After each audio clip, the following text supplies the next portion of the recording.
नमस्कार, मैं प्रयाग झा हूँ। कभी कभी जब चर्चा होती है तो लोग पूछते हैं, कहते हैं कि भगवान कृष्ण की 16,000 रानियाँ थीं, उन्होंने इतनी युवतियों से विवाह क्यों किया था। ऐसा कहकर कई लोग भगवान कृष्ण की निंदा भी करते हैं। उत्सुकता हुई कि इस प्रश्न का उत्तर देखें, शास्त्रों में क्या कहा गया है। पढ़ते पढ़ते पता चला कि विष्णु पुराण में इस विषय में विशेष चर्चा हुई है। उसी विषय को स्पष्ट करने के लिए मैंने ये वीडियो बनाया है जो आपके सामने प्रस्तुत करता हूँ। एक दिन द्वारका में भगवान कृष्ण अपने सभा में बैठे थे। एकाएक देवराज इंद्र वहाँ पहुँच गए। भगवान कृष्ण ने उन्हें उचित आसन दिया और आने का कारण पूछा। देवराज इंद्र ने आते ही उन्होंने बताया कि आप तो सर्वज्ञ हैं, फिर भी मैं ये कहना चाहता हूँ कि प्राग ज्योतिषपुर में एक राजा है नरकासुर। वो बहुत पराक्रमी है, साहसी है, बहुत योद्धा बड़ा है वो, लेकिन वह अतताई भी है। अपने पराक्रम का वो दुरुपयोग कर रहा है। उसने देव माता अदिति के अमृत श्रावी कुंडल ले लिए हैं। मंदराचल पर्वत से मणि पर्वत जो उसके शिखर पर था उसे उठा लिया है। वरुण जी का छत्र जिससे वो वर्षा करते हैं वो उसे ले लिया है। अनेक देवताओं, असुरों, ऋषियों सबकी पुत्रियों का उसने हरण कर लिया है और इस तरह हजारों लड़कियों को उन्होंने अपने महल में बंद रखा है। सुना है कि अब वह मुझसे मेरा हाथी अरावत भी छीनना चाहता है। उसका आतंक बहुत बढ़ गया है। फिर कहा उन्होंने कि मैंने तो अपनी समस्या बता दी आपसे, इसके आगे आप सोचिए क्या करना है। ऐसा कहकर इंद्र विदा हो गए। भगवान श्री कृष्ण को लगा कि समस्या जरूर ही बहुत गंभीर है, नहीं तो देवराज स्वयं उपस्थित होकर इसकी चर्चा नहीं करते। उन्होंने शीघ्रता से अपने बाहर गरुड़ को बुलाया, सत्यभामा महारानी को बुलाया और दोनों बैठ गए। गरुड़ पर सवार होकर दोनों प्राग ज्योतिषपुर के लिए विदा हो गए। हवा की गति से चलने वाला गरुड़ आकाश मार्ग से शीघ्र ही पहुंच गया। भगवान श्री कृष्ण ने देखा कि प्राग ज्योतिषपुर की सीमा की सुरक्षा मूर नाम का राक्षस कर रहा है। उसके हजारों सैनिक हैं, उसके पुत्र हैं जो बड़े बहादुर हैं, और सीमा को उसने धारदार तार से घेर रखा है जिसको पार करना बहुत कठिन है। भगवान ने सुदर्शन चक्र फेंक कर उसको ऐसे ध्वस्त कर दिया जैसे बॉम्ब के द्वारा किसी बड़े महल को, भवन को ध्वस्त कर दिया जाता है। अंदर प्रवेश करते ही मूर राक्षस से उनका युद्ध हो गया। मूर भी बहुत बहादुर था, लेकिन भगवान कृष्ण के सामने उसकी यज्ञ चली। उन्होंने सुदर्शन चक्र से उसे समाप्त कर दिया और उसी समय साथ साथ उसके पुत्रों और सैनिकों को ही मार डाला। हम सुनते हैं कि भगवान कृष्ण को मुरारी भी कहा जाता है। यही कारण है क्योंकि उन्होंने मूर राक्षस का वध किया था। मूर के दुश्मन थे वो, शत्रु थे वो, इसलिए मुरारी कहा जाता है। जो मूर का राक्षस के जो शत्रु हैं, अरी हैं, वो मुरारी हैं भगवान कृष्ण। यह बाधा दूर हो गई। अब वो आगे बढ़े। प्राग ज्योतिषपुर की राजधानी जहाँ नरकासुर रहता था वो चारों तरफ से सुरक्षित था सैन्य के द्वारा। सेनापति उसके कई थे, लेकिन उसमें हयग्रीव प्रधान था। भगवान को हयग्रीव के साथ उसकी सेना से युद्ध करना पड़ा। यहाँ भगवान श्री कृष्ण ने सारंग धनुष का उपयोग किया। उन्होंने इतने बाण बरसाए जिससे चारों तरफ आग लग गई। जैसे जंगल में दावाग्नि फैलती है उसी तरह आग फैल गई और अनेक वीर योद्धा जलकर भस्म हो गए। हयग्रीव भी मारा गया। सेना के ध्वंस होने के बाद भगवान कृष्ण महल के पास पहुँचे। वहाँ नरकासुर से उनका संघर्ष हो गया। नरकासुर बहुत प्रतापी था, पराक्रमी था, लेकिन भगवान वासुदेव कृष्ण ने अपने सुदर्शन चक्र से उसका वध कर दिया। उसके वध होने से ही चारों तरफ लोगों में हर्षोल्लास फैल गया, क्योंकि नरकासुर अत्याचारी था। उसने पराक्रम का उपयोग अधर्म के लिए किया हुआ था। लोग त्रस्त थे उससे, त्राही त्राही मची हुई थी उसके राज्य में। जब उसका वध हुआ तो लोग बड़े प्रसन्न हुए। तत्क्षण ही धरती माता मनुष्य का रूप में उपस्थित हो गई। उन्होंने भगवान को देखकर उनकी स्तुति की। त्वं च कर्ता च विकर्ता च संहर्ता प्रभो अव्ययः जगतां त्वं जगद्रूपः अस्तुते अच्युत किम तव। हे भगवान, आप ही इस जगत के सृष्टा हैं, इसके पालक हैं, और यही इसका नाश भी आप ही करते हैं, और आप तो अव्यय हैं, आप स्वयं जगत रूप हैं। आपकी स्तुति कैसे की जाए, मैं आपकी प्रार्थना किस तरह करूं। फिर उन्होंने कहा कि यह तो आपका ही पुत्र था, नरकासुर आपका ही पुत्र था। भगवान ने पूछा कि वह कैसे। उन्होंने बताया, यदा हम उद्धितानाथ त्वया सूकर मूर्तिना त्वत्स्पर्श संभव पुत्र तदायम अजायत। जब आपने मुझे प्रलय के समय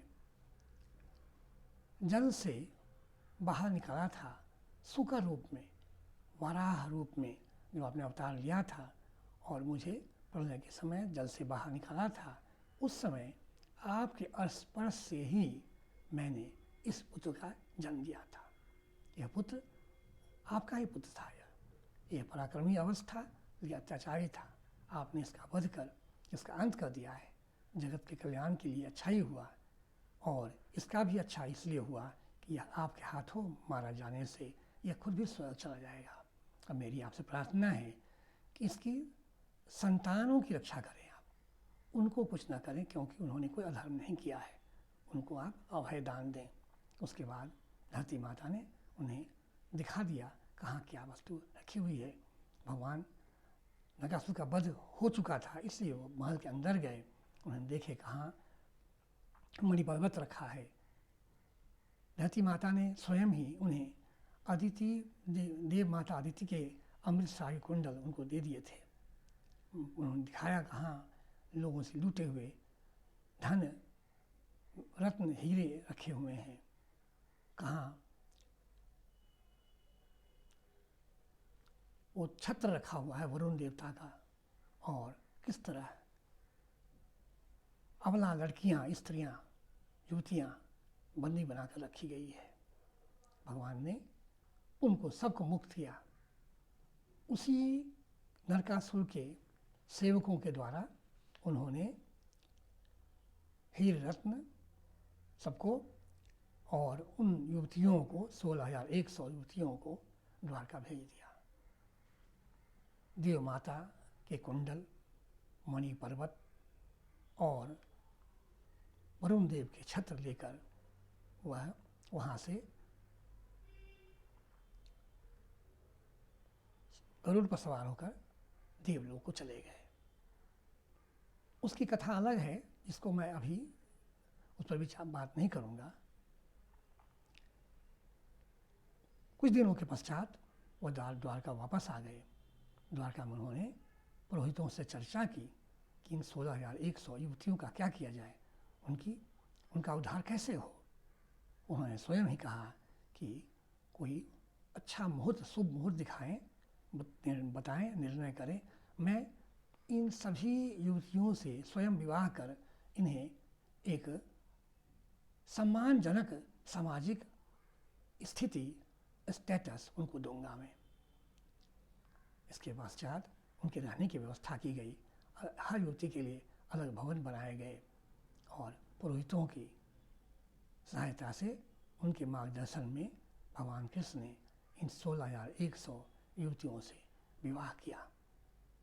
विष्णु पुराण में ऐसा व्यास जी लिखते हैं कि भगवान का ऐसा चमत्कार था कि जहाँ हर युवती से उनका विवाह जब हुआ तो युवती को यही लगा कि पति जो भगवान कृष्ण हैं उनके ही पति हैं, और अकेला उनके साथ ही वो रह रहे हैं, उनके साथ ही उपस्थित हैं।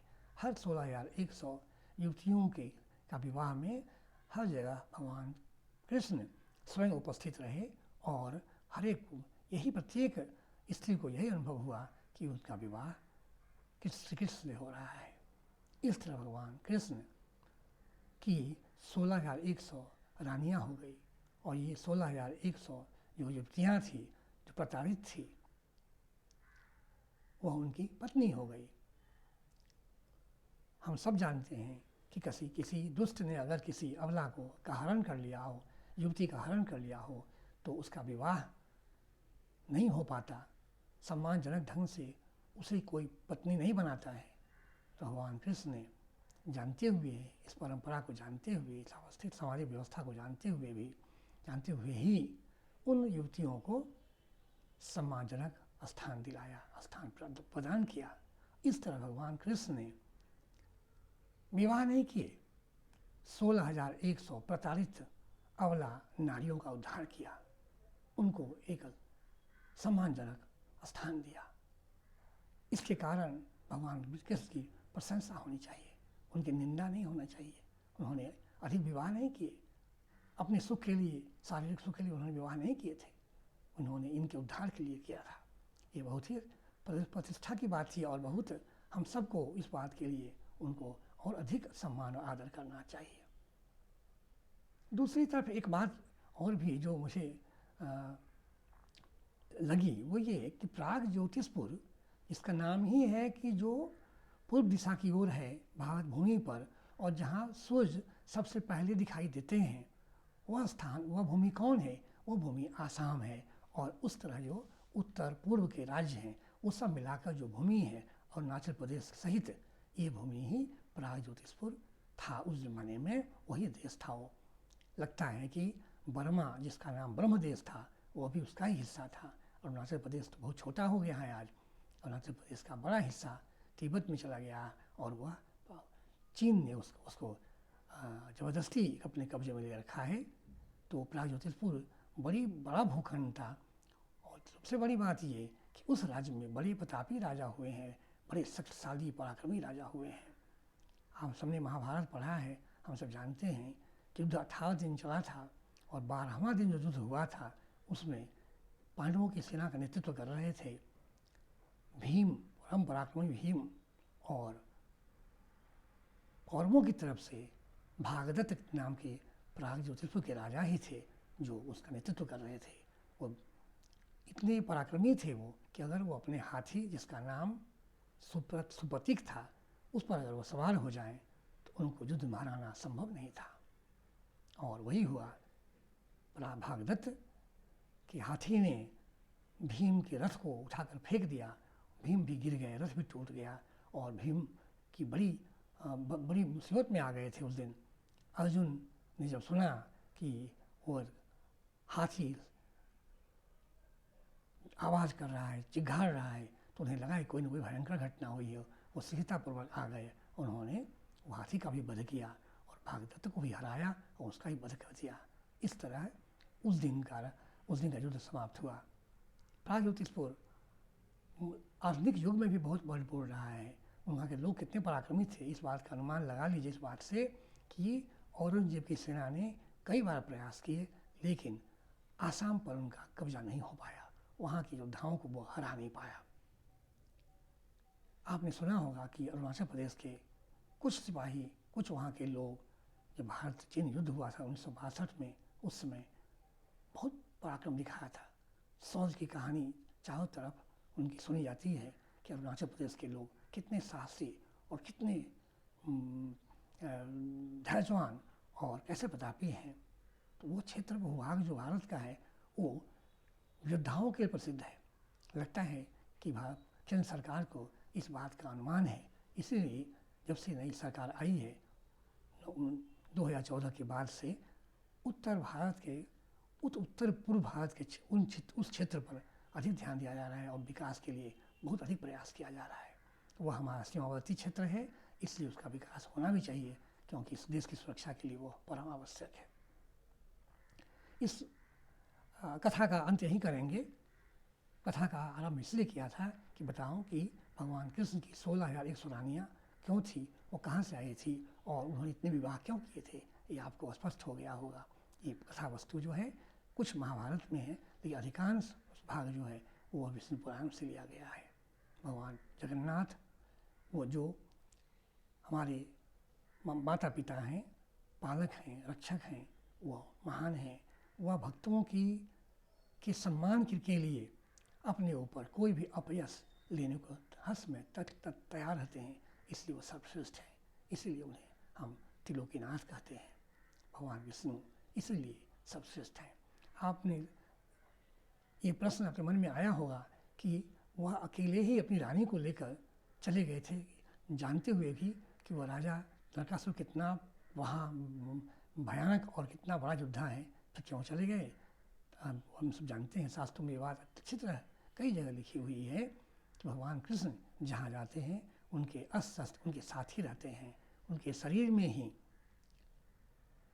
शंख चक्र, उनको कहा गया है शंख भी नंद की चक्र, शंख भी नंद की चक्री सारंग धन्वा गदाधर, उनका नाम ही है ये गदाधर। जो उनके पास कौमुद की गदा है उनके साथ रहती है। उनकी तलवार है जो नंद की, वह राम के साथ है। सुदर्शन चक्र उनके साथ है, और जो सारंग धनुष है ब्रह्मा द्वारा बनाया हुआ वह उनके साथ ही रहता है। और पांचजन्य जो शंख है वो तो रखते ही हैं साथ। इसलिए जहाँ भी जाएं, अकेले ही जाएं तो भी इतने अस्त्र उनके साथ हमेशा रहते हैं। इसलिए उनको न युद्ध में डर होता है, न वो क्षुब्ध होते हैं, न वो युद्ध की तैयारी करते हैं, क्योंकि वह सर्वथा युद्ध के लिए तैयार हैं। उनका नाम रणप्रिय भी है। भगवान विष्णु का एक नाम रणप्रिय भी है। इससे आश्चर्य नहीं होना चाहिए कि अकेले ही क्यों निकल गए, कैसे अस्त्र की व्यवस्था की और कैसे युद्ध जीत लिया, नरकासुर का वध कैसे कर दिया उन्होंने। ये आश्चर्य की बात नहीं है। भगवान विष्णु जो हैं परम शक्तिशाली हैं, अव्यय हैं, अक्षय हैं, इसलिए उनकी सारे जगत में इतनी पूजा होती है। आज के लिए इतना ही। धन्यवाद। नमस्कार।